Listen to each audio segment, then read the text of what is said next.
Michael Roderick, welcome to Partnering Leadership. I'm thrilled to have you in this conversation with me. Yeah, thank you so much for having me. I'm excited to be here. Michael, for years I've been listening to your podcast, Access to Anyone, learning from you on how to be able to effectively communicate our message so we become a brand that is a referable brand as individuals and also for our teams and organizations.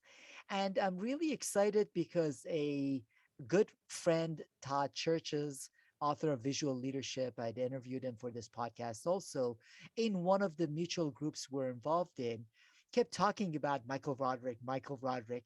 Eventually, we connected by seeing a post that you had responded to on LinkedIn. So I can't wait to talk a little bit about how to access anyone and become a referable brand. Before we get to that, would love to know whereabouts you grew up and how your upbringing impacted who you've become, Michael. Sure. So I'm originally from Rhode Island, and Rhode Island is the smallest state in the union, right? It is a place where pretty much everybody knows everybody, and the thing about that, the thing about being growing up there, is that there's really just this aspect of like you're kind of already in a family, right? Like it's not like it's you've got your family, but then like you've got your school, you got like, and everything is very, very sort of close knit. And I think that that is just something I've always carried over. Right. So, one of the things that came up when I was offered a job in New York, and a bunch of my friends said, "Hey, here you're a big fish in a small pond. You go to New York and nobody's going to know you." And I said, I'm going to create my own small pond when I'm in New York. And that's really kind of how I started thinking about things. Like I really started thinking about, okay, who do I sort of build around me? Like how do I get to know folks? And then what can I bring to the table? What can I bring that's going to be interesting enough that other people will want to talk about it, that other people will want to share it, that other people will want to introduce me to others. And that became one of the main things that I always would think about, no matter what industry I was working in. I was always thinking about this aspect of how do I make this more interesting? Because I do think that we get so focused on access, we get so focused on sort of how do I get in front of people, that we don't spend enough time thinking about, well, what am I going to say that's going to make them want to actually continue the conversation? What an outstanding way to think about it, Michael. The definition of a pond in your friends' perspectives was the size of the city. And definition Mm, of the pond, the way a lot of people think about it, is the industry you operate in or the people you compete with.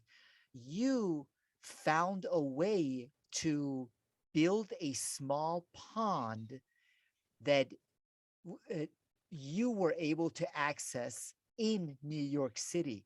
Now, there's an interesting twist to that. You went to New York City as a high school teacher uh, yes. and transitioned to a Broadway producer. How the heck were you able to do that? There are people that give up their lives to go to New York City to be involved in Broadway. As a high school teacher, you were able to make that happen. Yeah. So I was always interested in theater. I was always sort of involved sort of in the world, in the world of theater in sort of different capacities. So when I came to New York and I started teaching high school, I was running the drama program. Like I was doing a lot of sort of theatrical types of ventures. But I also decided to get my master's in educational theater at NYU. And NYU is loaded with all sorts of theatrical types, right? So there's all these different divisions, there's all these different shows. One of the things that I found, and I think this is something that just goes across the board, is that in the theatrical world, people love to be the performer. They love to be sort of out front. They love the notoriety, but they don't necessarily like the work that goes behind all of that, right? So all of the logistical stuff of actually like putting the show together, raising the money, doing all those different types of things. So I realized that, and I was always, the type of person who enjoyed that background sort of piece of like, how does this all work? Like, how does this all get put together? So what I did was I started producing a lot of shows on the smaller scale for, the NYU kids. So anytime that they had a show or a project that they want one of the actors wanted to do, they'd come to me, they'd hire me, and I would help them sort of develop it while I was still teaching. So the thing is, I became really well known within that 99 seat and under sort of small theater community, to the point where I was on a first name basis with most of the houses that basically people would go and rent the theaters at. Right. So all these different places, I knew the people who ran it and sort of managed it. And this is how this all ended up happening. I was sitting in one of those houses. There's a place called Theater Row, and I went there, and I was in one of the theaters, and I was watching a group of Broadway producers speak. And it was a panel where they were like, we're bringing Broadway producers to talk. And I was like, wow, what they're doing is fascinating. It's so interesting.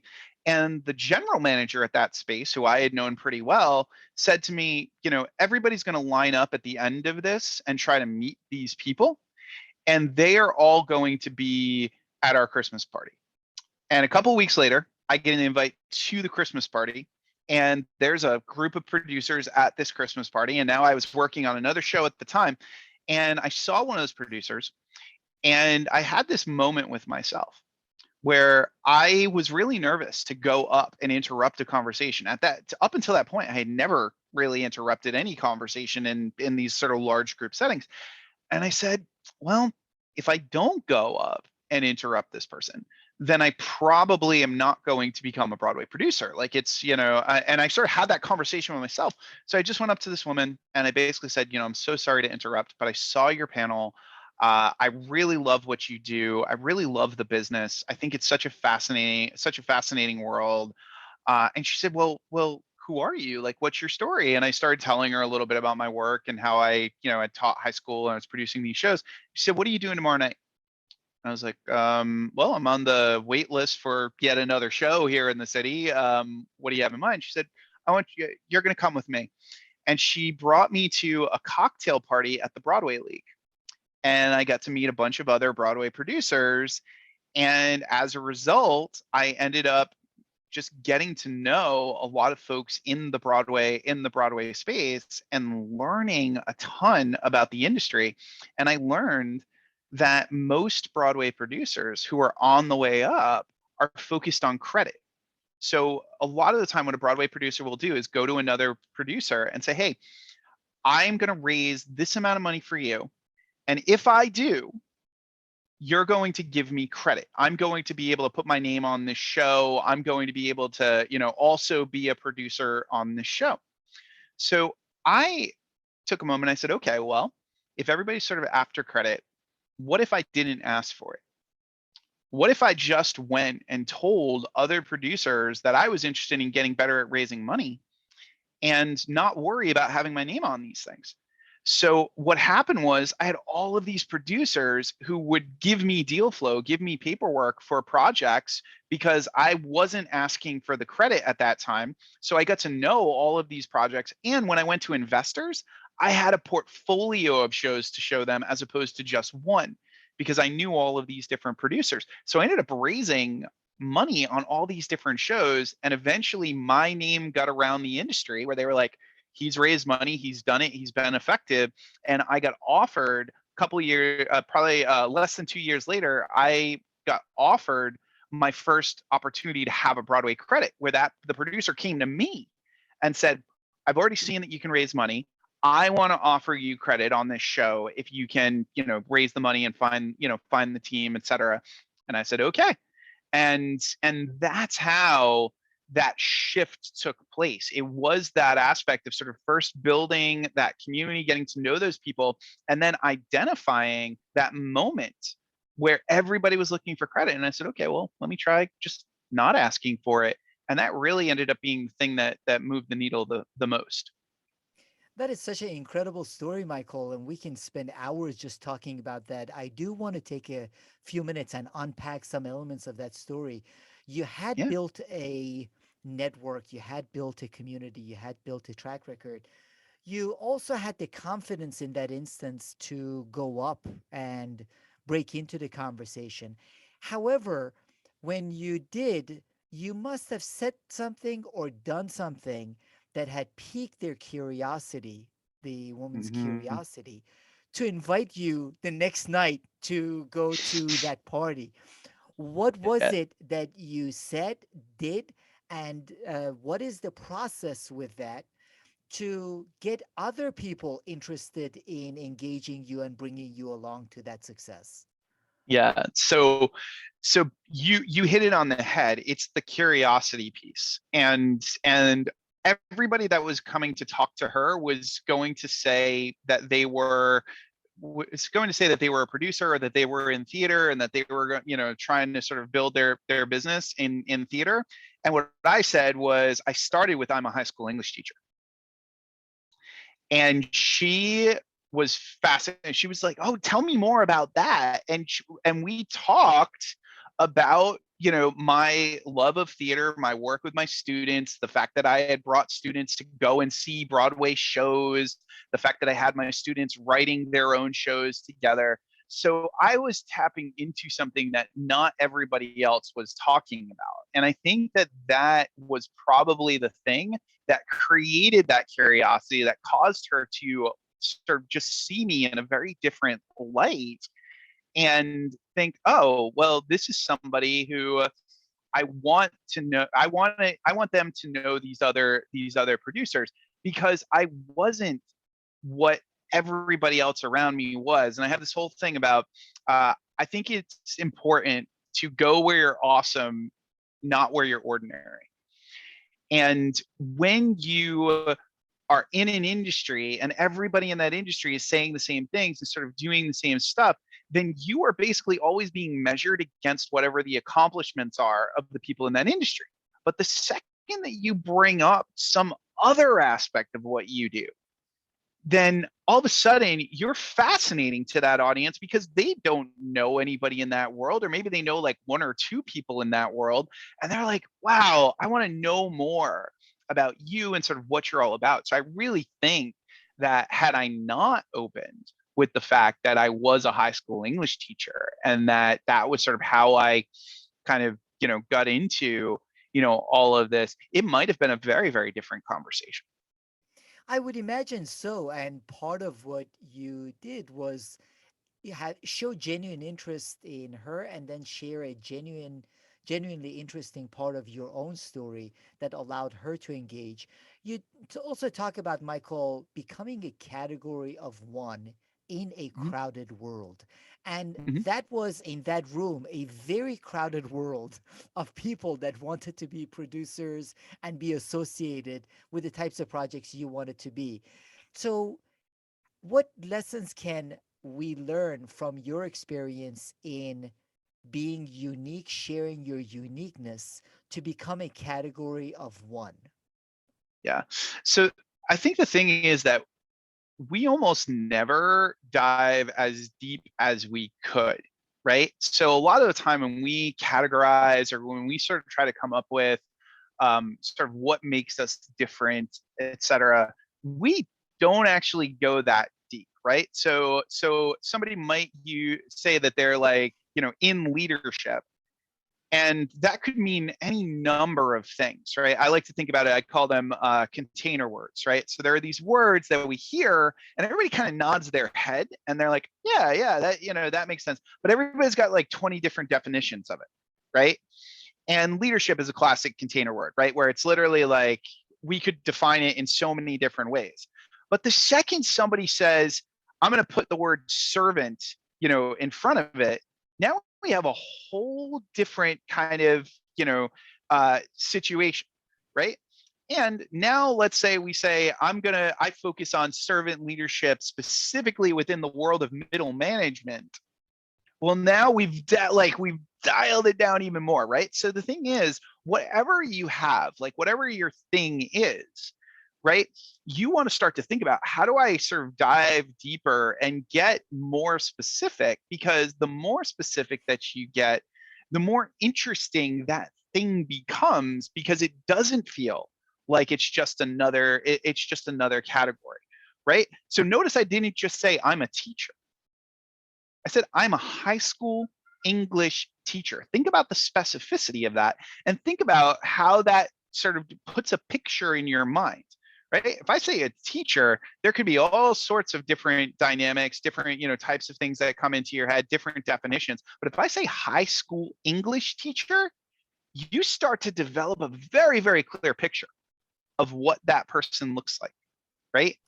And that's the thing. I think that most often, and this happens all the time in messaging and language, we don't take the time to explore the wide range of vocabulary that we could use. So if we use those container words, the way I like to think about it is open up the container and find the contents. Start pulling out all of those other words that could describe what it is that you're doing or what it is that you offer, and think about all the different ways that you could be specific, because you will get people's attention. They will be far more curious if you take the time to dive deeper, and most of us just don't.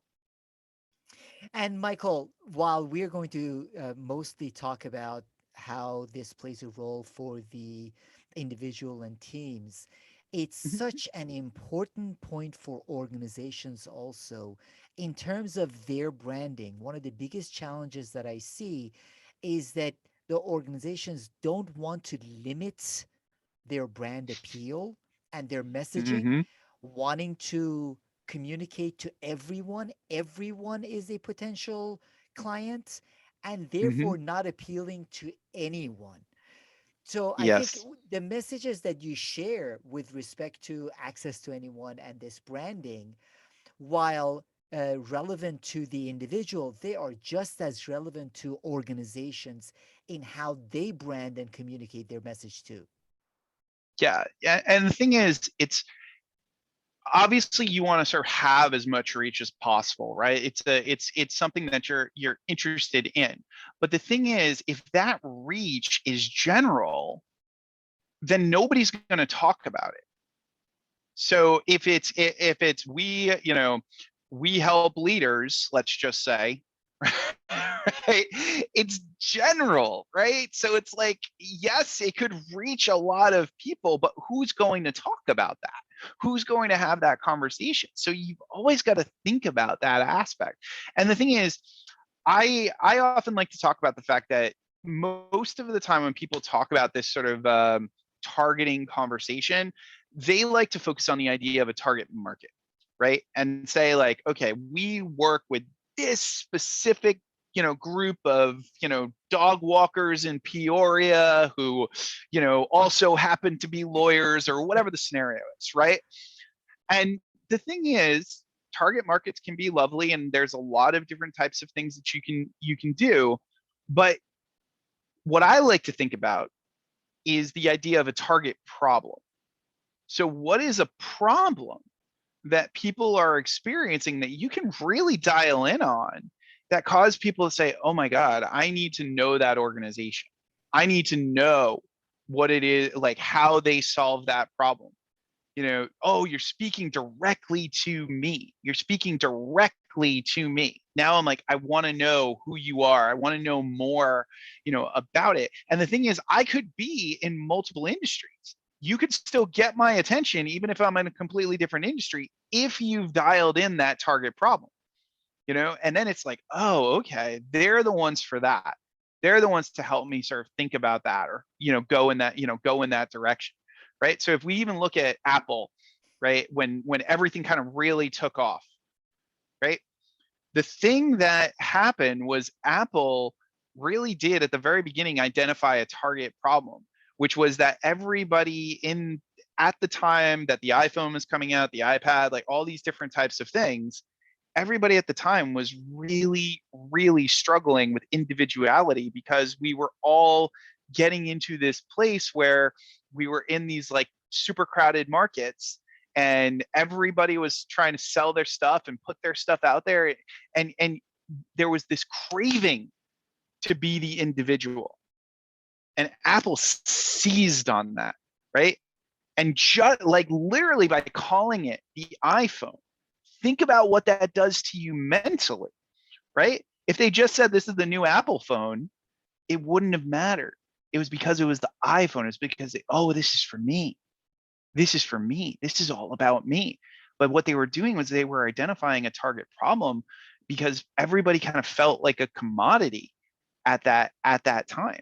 And it's kind of a universal thing. Like there's so many instances where we get worried or concerned that we're going to fall into that commodity area. So if somebody can offer us the opportunity to get out of that commodity area, it is such a powerful thing. It is powerful, and part of what you say is that that also helps with that referability, in that Mm-hmm. it matters even more when people talk about you or your organization when you are not in the room. Now, to put that in context, Michael, with many Yeah. of us changing jobs more frequently and many leaders having to constantly reinvent themselves with shorter careers at one organization to the next, this also relates to the individuals themselves wanting to become known, referable brands. Mm-hmm. 100%. 100%. And the thing is, those individuals, you want to be in a situation where people mention your name in other places. And they're only going to mention your name in other places if you bring something to the table that other people say, I have to tell other people about this, right? And sort of have this conversation. So I'll often say to people, if you want to be a thought leader, you need to take the time to develop leading thoughts. If you do not have leading thoughts, you are not going to be seen as a thought leader. It's just not going to happen. So you as the individual have to sit down and say, what do I have to say? What do I have to communicate? What do I have to share? And then you want to continue to refine that so that eventually people are able to just share your idea. And it's simple for them to share it, right? It's easy for them to share it. And once that happens, the same thing as how we are on this conversation will happen, where somebody else is going to share the idea.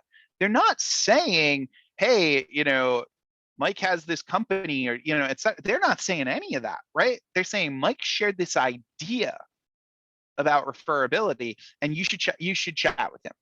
You should, or should check out his stuff, or whatever the scenario is. And that, as an individual, especially if you're jumping between jobs, you can't use your past job as your credibility. Use your ideas as your credibility. And I think people struggle. They get concerned. They're like, well, my ideas aren't new, or no ideas are new. Let's just like lay it down like as flat as possible. No ideas are new.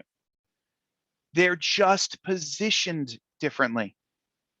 Ideas are not immune to positioning. So if you've got something and you think it's interesting, sit down and say, how would I position this? Go deep, call it something that is yours. And even though the concept has been out there, people have heard about it, they've seen it, etc., it doesn't matter. It's how you're positioning it. It's how you're thinking about it. And if you, as the individual, how are you positioning yourself? Right? Are you positioning yourself as somebody who's jumped a couple of different jobs, and now you're looking for, or you position yourself as somebody who's been in each of these professions and you found this thing that you understand, that you've locked into, that you know cold, that you're going to present to other people, this big idea that you have. Which person do you want to hire? That uniqueness that makes you memorable. I think about it, Michael. My father used to wear Paco Rabanne cologne. And Mm, to this day, whenever I smell the whiff of Paco Rabanne, it's as if my father is right there with me. And part of what you say is, what is that message? What is that smell where people see a need? They say, you know what? This is right up Michael's alley, or you need to mm, seek out Michael. So being memorable and clear enough where people come to you rather than you needing to go to them. So the question is, how can people become memorable? How can that messaging be memorable in what is a crowded world? I understand and I agree. It doesn't need to be totally new breakthrough. There are very Sure. few, if none of those, but the messaging does need to stand out and be different and memorable. How can we do Yeah. that? Yeah. So the way that I like to think about memory is that if you want people to remember you more, you focus on less.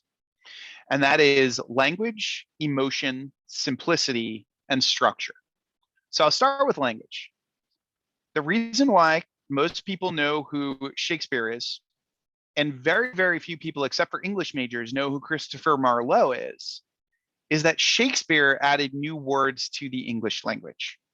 If we go into the dictionary, there are words that were not there before because Shakespeare invented words.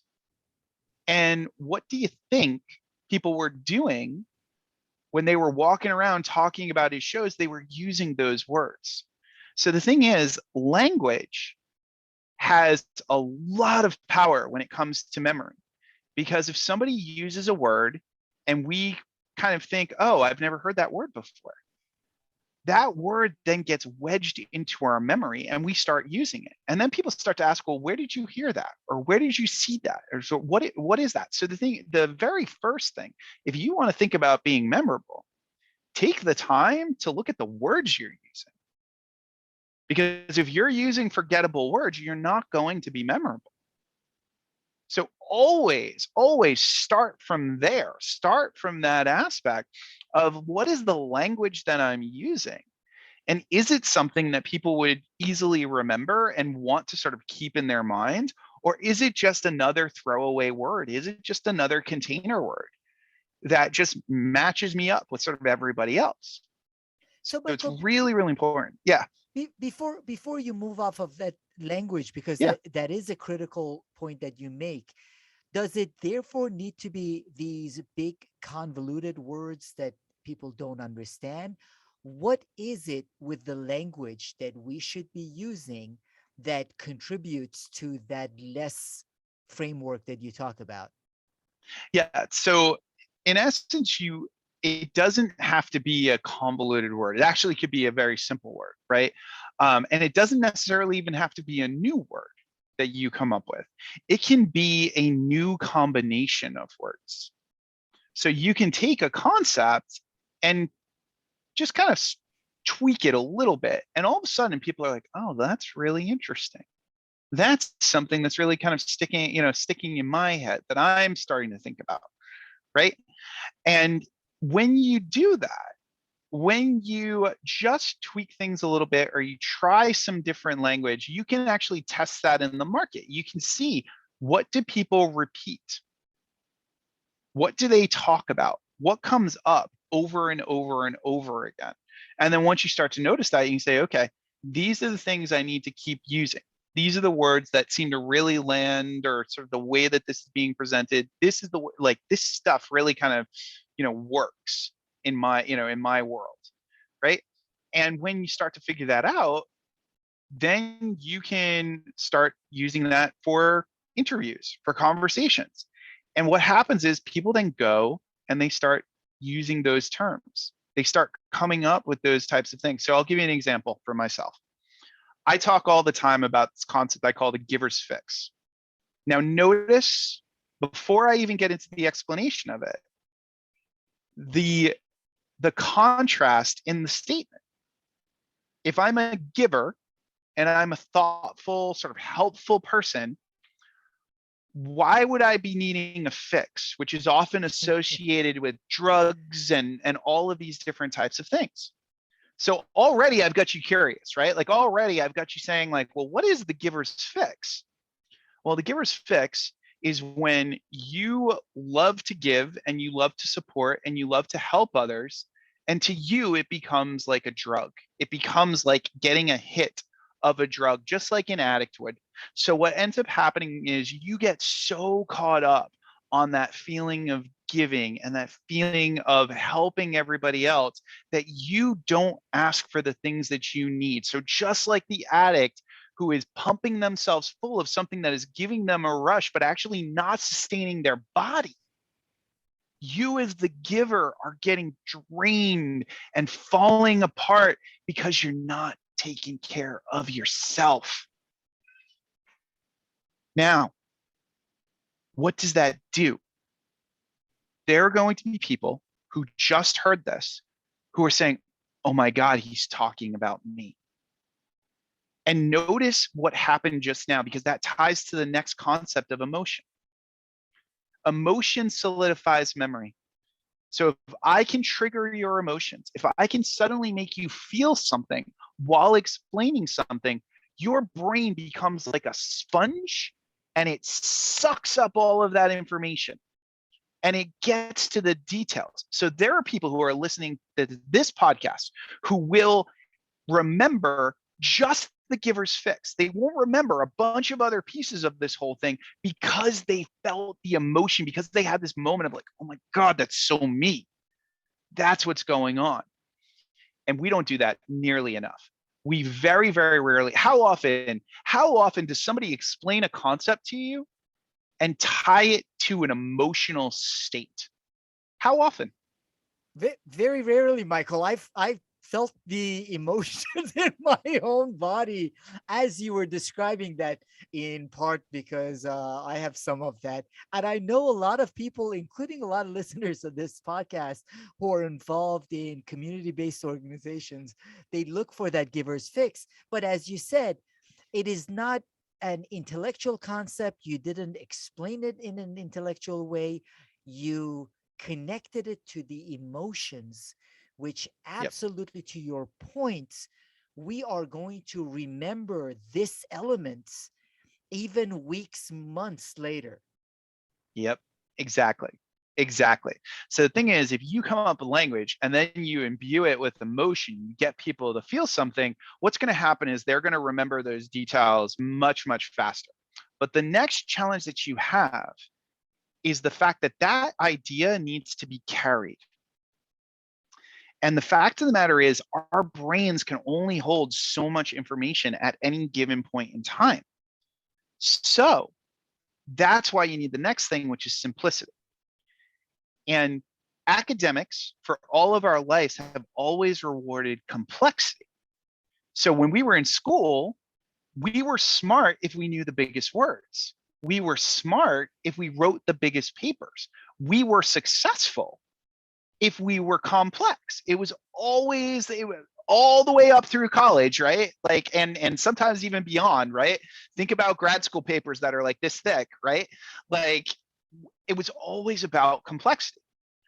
But the issue is the memory rewards simplicity because we can only hold so much information at any point in time.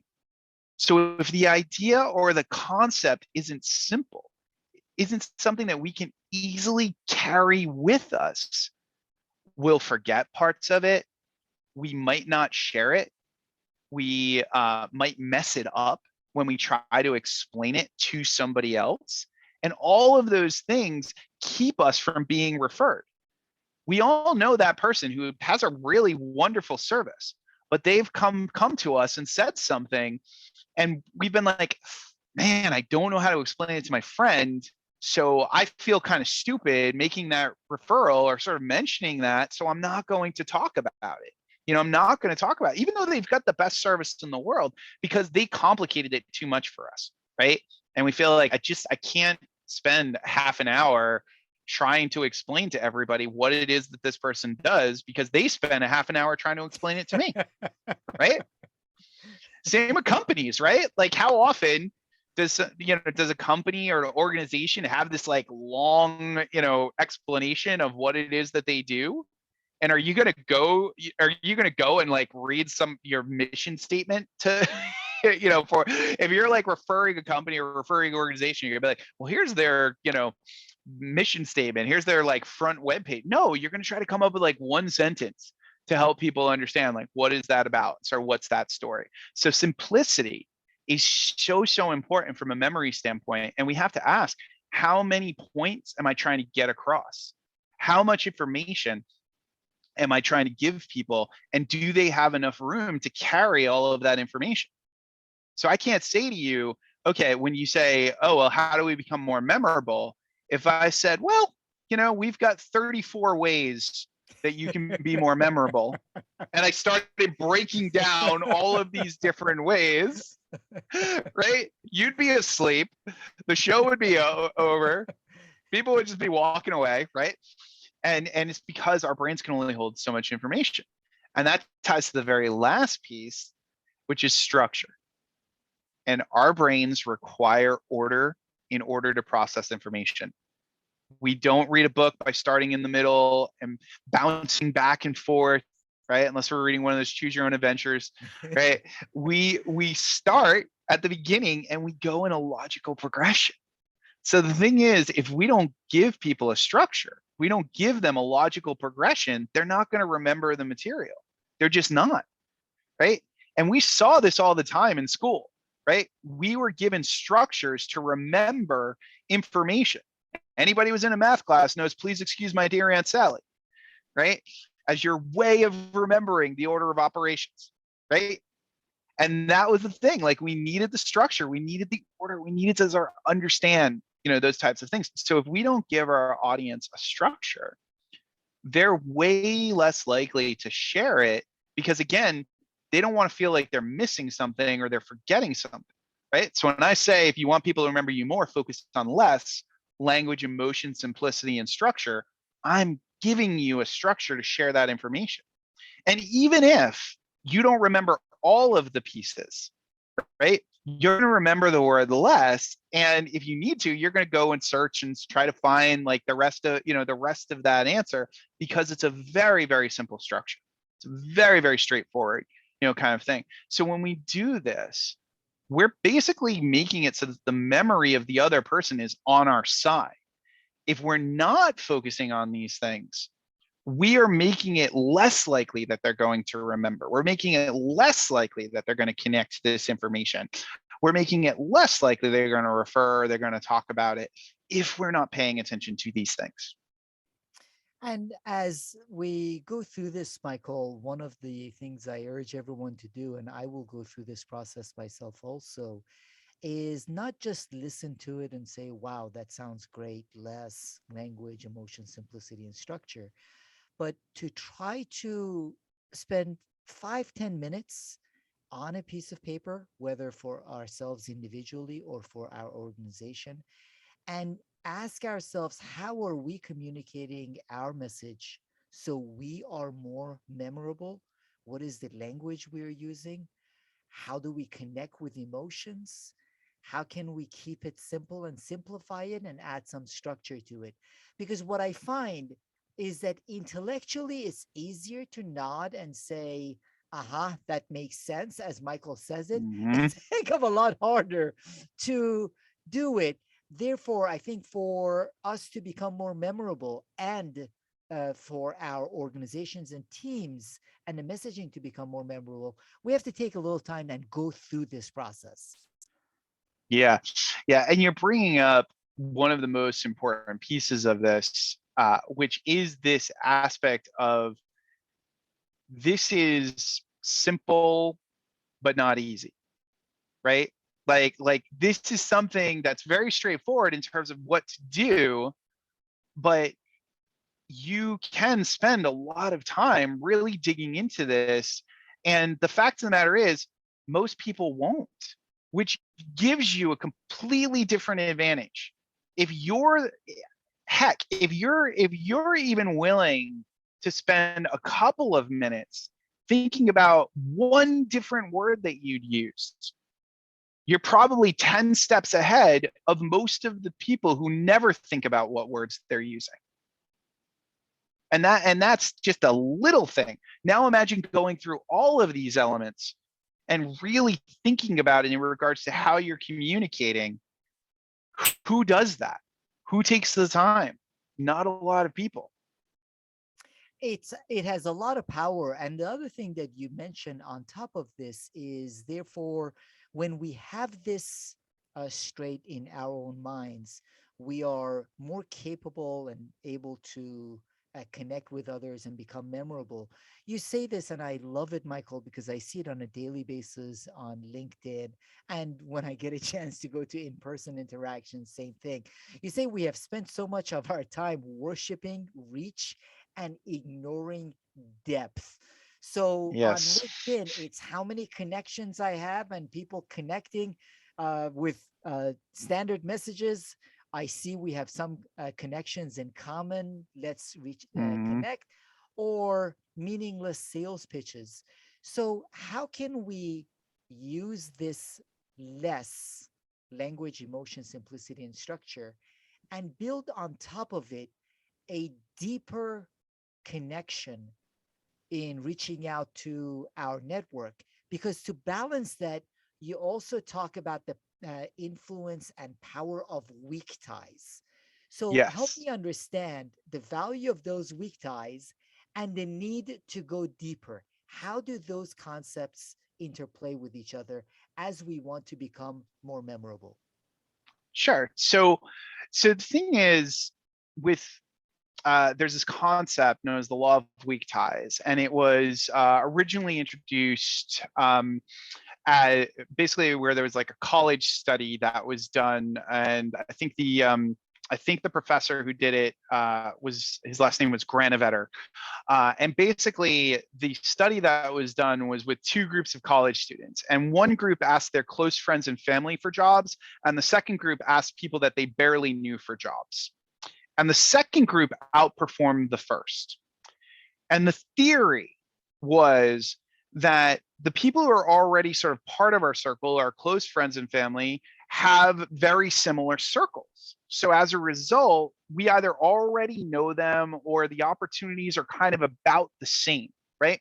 Whereas the weak ties, the people we don't know that well, have access to all these other circles that don't necessarily know the people that we know and that side of things. So as a result, our idea or our thing getting introduced to that circle that's outside of ours, well, there could be all sorts of amazing opportunities that happen as a result of those weak ties, right? We never know who somebody else knows. So you could have a very basic, you've got a bunch of people within your sort of circle of folks, and you're looking for a job, and you're finding something like, you're getting offers or you're getting things that are kind of at the same tier or at the same level. And then you go to your yoga class and you let somebody know in your yoga class that you're looking for a job, and that person who was next to you doing downward dog says, oh, my cousin has been working at Google and there's a couple of openings over there, whereas like you've been struggling over here trying to get anything close to that, right?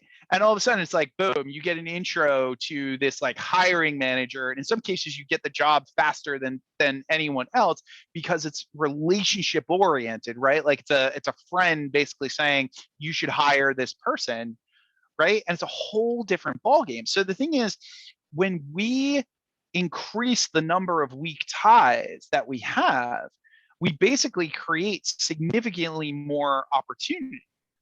The problem is that people sort of take that concept and they think that more is better.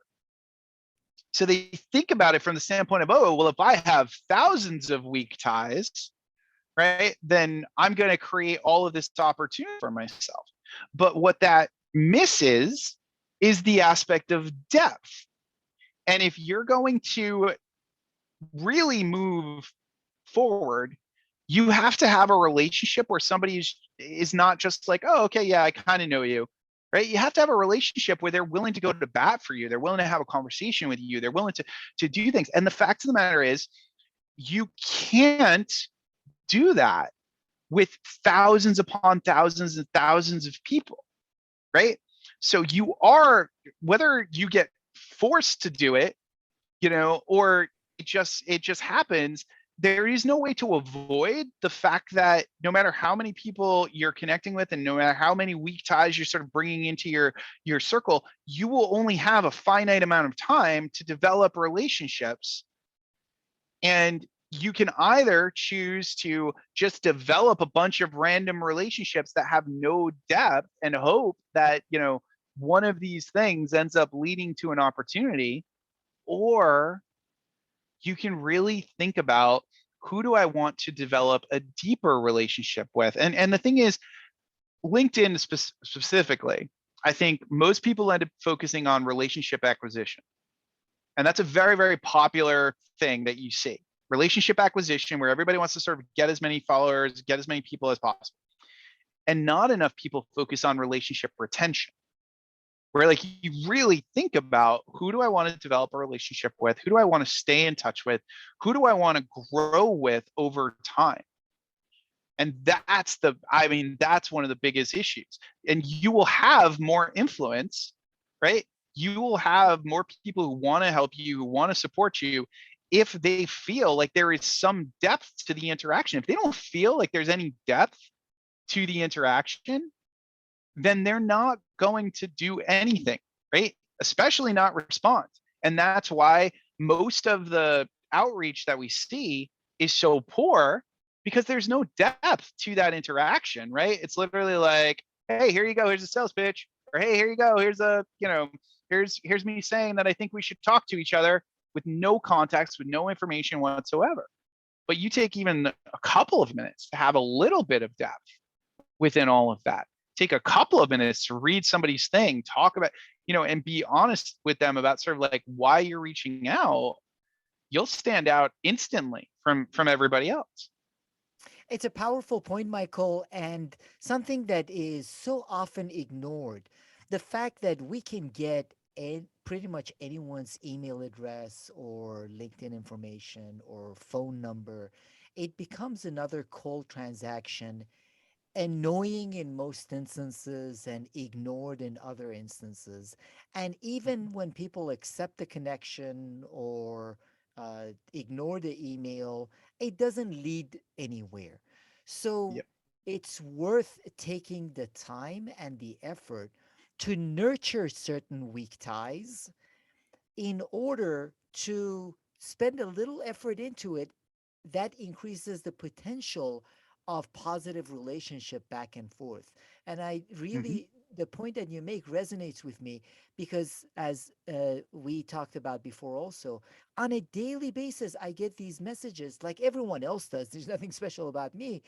And people haven't taken 20 seconds to look at the profile before Yep. sending the message. And I wonder, what are they assuming they want to come out of this? So the point that you make is that yes, weak ties are important, but weak ties that there is some connection and some relationship behind, not just weak ties of reaching out to thousands trying to connect with them. Yeah, yeah. And the thing is, so there are lots of people out there who are teaching stuff, right? And they're basically telling people, here's the deal.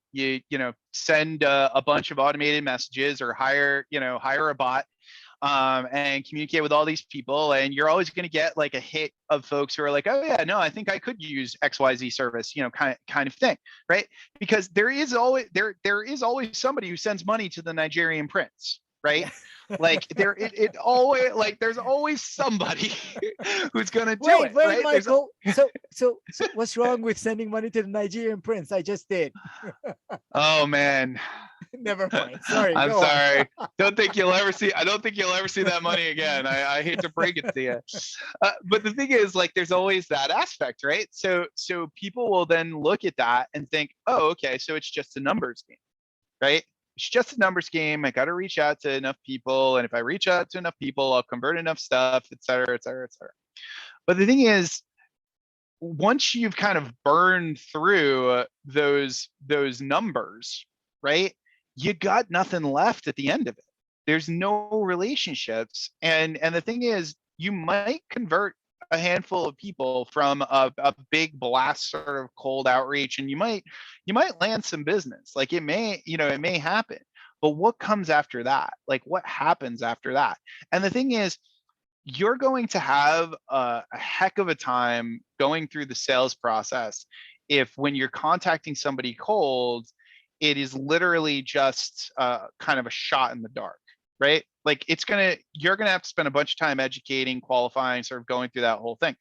But if you just, take the time to sort of understand sort of who somebody is, what they're about, what they're doing, and you reach out to them and you get to know them and get to understand them, well, you're going to know from either that back and forth little interaction, or a couple of conversations, or even if you do get a chance to do a call, you're going to know pretty quickly if they're in your customer area, right? If they are actually interested in what it is that you have to offer, or if they know people who might be interested in what it is that you have to offer. And you can vet whether or not they're like going to be helpful, and so all of those different types of things. So you can really start to develop much more comprehensive relationships, which are going to lead to much, much better deals, much, much bigger opportunities. Like, more things are going to happen if you take the time to treat people like people, right? And I think that that's the thing. It's like, I often like to say that people love to feel useful, they hate to feel used. And if you can help somebody feel useful, if you can help somebody feel like they're contributing to your experience, to your life, whatever the scenario is, then they're going to feel a lot closer than if they feel like a number. I remember when I was in, I would have people ask me, oh, well, do you know anybody who does such and such? And I'd always tell them I don't know anybody, as I only know somebody's. So you've got to be, you've got to be specific about what these problem points are, like what these people are looking for. Help me understand what you're really going to be able to do for somebody else. And then I'm happy to refer. I'm happy to talk about it. I'm happy to share it. But I need to know what is it actually going to provide for the other person. If you just have services and they're general services, it's not going to really work. Yeah, so there are a couple of the pillars that you've talked about and addressed at this point, Michael. One is for people to remember you more, you need to think in terms of less language, emotion, simplicity, and structure. The other one, which is absolutely important, and all of this is built on, is that there has to be a sincere desire for a connection and a relationship. It can't be transactional. While technology has made certain things easier, that doesn't necessarily mean we should automatically just reach out to people without the effort and the work to build that relationship. You also mentioned, with respect to whether it's for individuals or teams, this works also, and organizations, three principles to creating a referable brand. And you use the acronym AIM there. What is Yes. that, and how can we use that to become more referable? Sure. So it's accessibility, influence, and memory. So we've talked about memory, but accessibility is likely the first hurdle that most people deal with. And accessibility really ties to this aspect of, can people understand you? Or are you in what I like to refer to as the echo chamber of the enlightened, where you're using all the same words as your industry and everybody else is sort of patting each other on the back, but the outside person has no idea what you're talking about?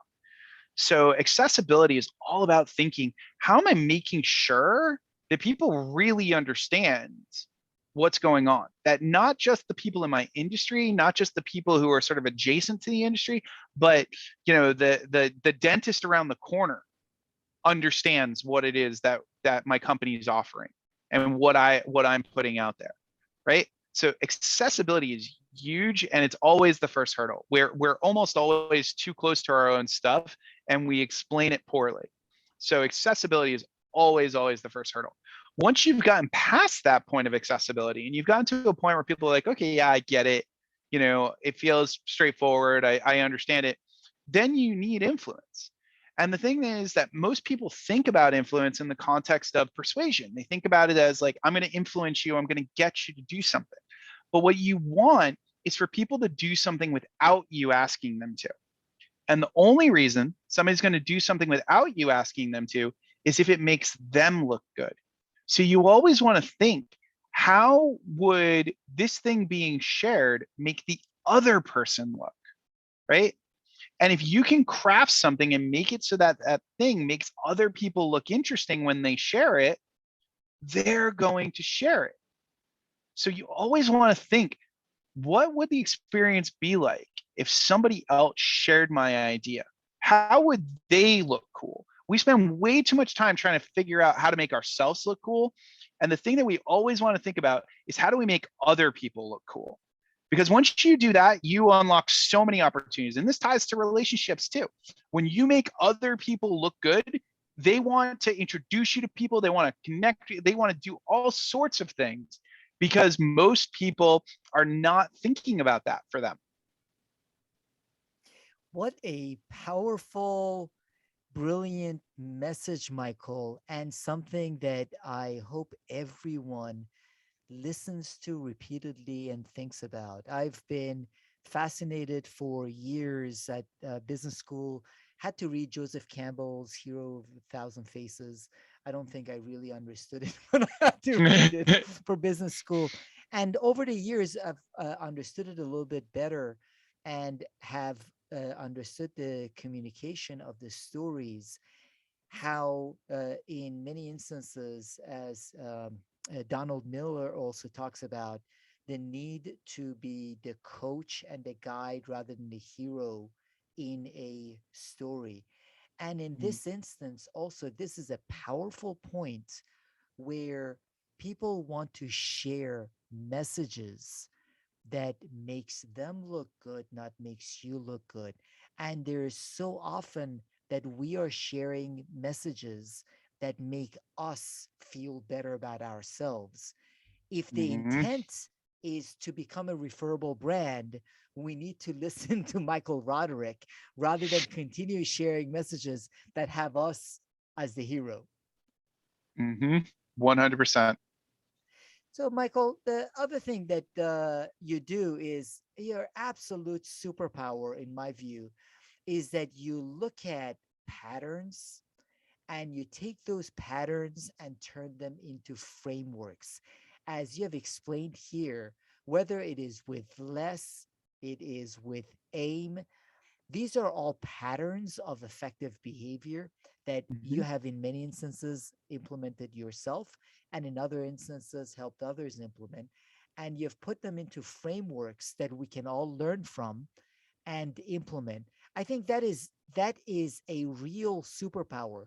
So my question is, how were you able to come up with this superpower or ability? At what point did you realize, hey, I see patterns, patterns should be turned into frameworks?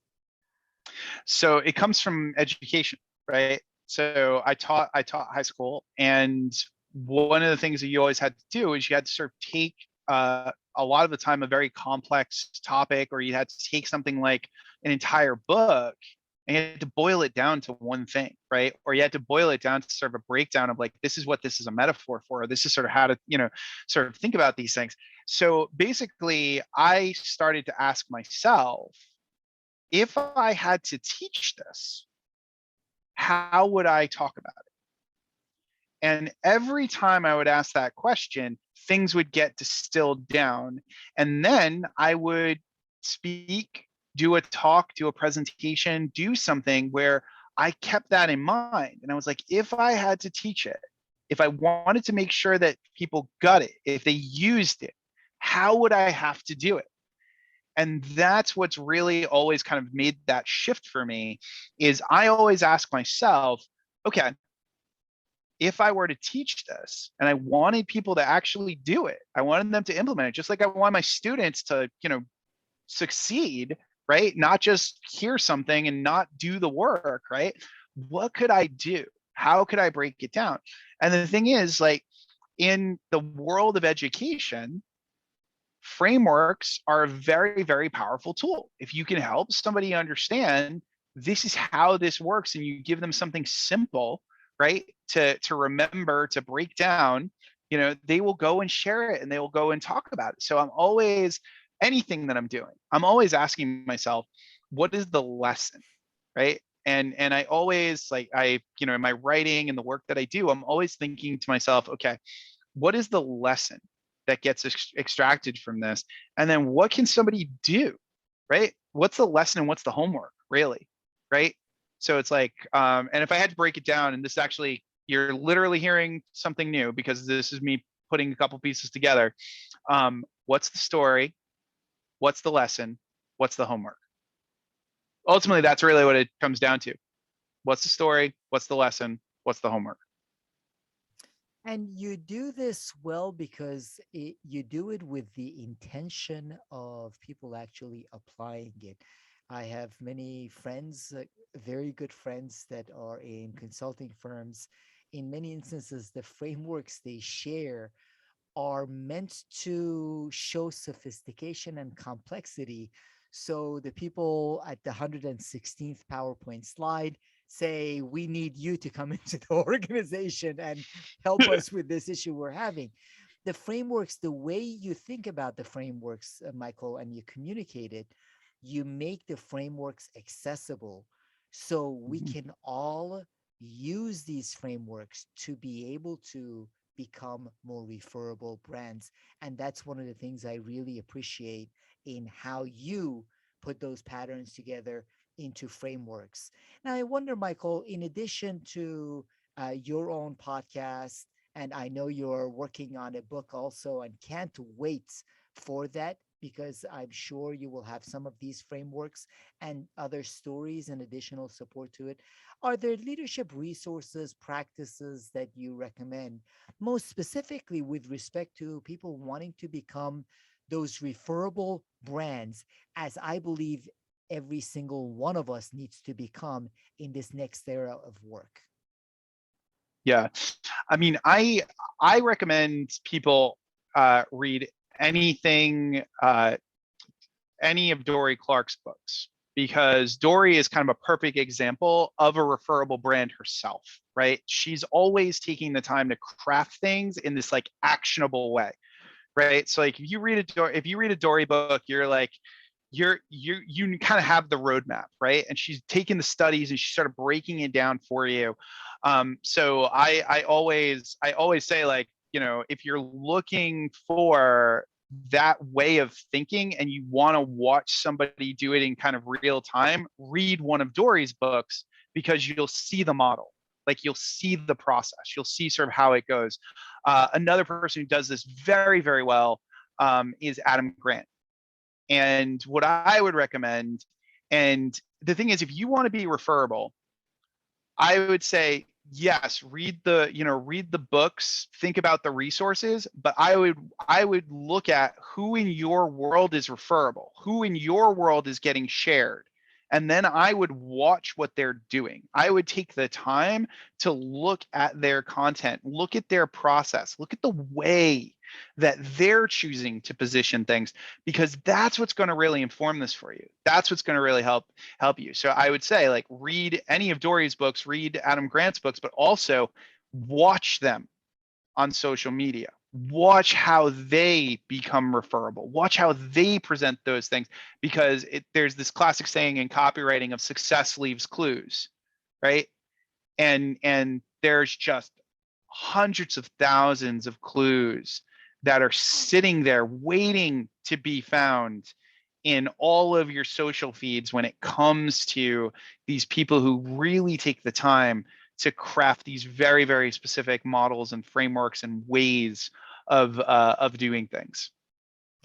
I learn a lot from you every time I listen to you, Michael. And most specifically, this time, you made a lot of different points, including this last one. I hadn't reflected on. I've followed Dory Clark's work and love Adam Grant's work.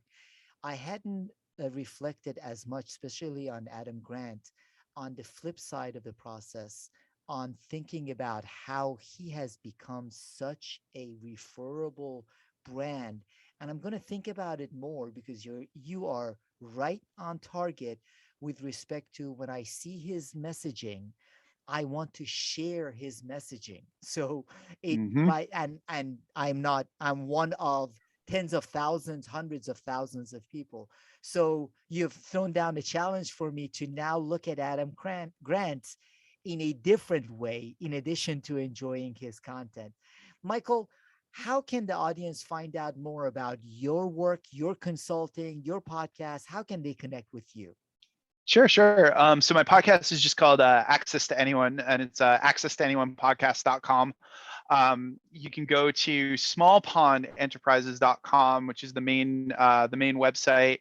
And then if referability is of interest to you, you can check out myreferabilityrater.com. And that's where you can basically answer a bunch of questions and see exactly where you are sort of going in a good direction on the referability side and where you might want to do some work and sort of work on some elements. So yeah, and then I'm all over the socials. You'll see me at the LinkedIn and on the Book of Faces and all the different places. But yeah, always feel free to just reach out and say hello. And those are, I highly recommend for people to both think about their own referability. We all can improve in it. And it is something that I think is really important for us to think about. We need to become more of brand, each and every one of us, and become referable and known brands. I have listened to your podcast for, I think, half a dozen years. How long has it been since you've been Wow. doing the podcast? I think we started it back in 2015, maybe. Yeah, Yeah, I think it was because I, I 2015. So I yeah, it's been a was while. I was so traveling the globe with Dale Carnegie, listening to you on some of my plane rides, and I have It's really amazing. learned a lot from you. The content that you share selflessly, again, seeing these patterns, putting them together into frameworks, but frameworks not intended to impress, frameworks intended to be accessible for people to implement. And I would urge everyone to listen to the episode, write down some of the concepts, learn from you, and work on implementing them. I really appreciate all you've done to move the conversation on accessibility forward, Michael, and really appreciate you joining this conversation and partnering leadership. Thank you so much, Michael Roderick. Yeah, thank you so much for having me. This is an absolute blast.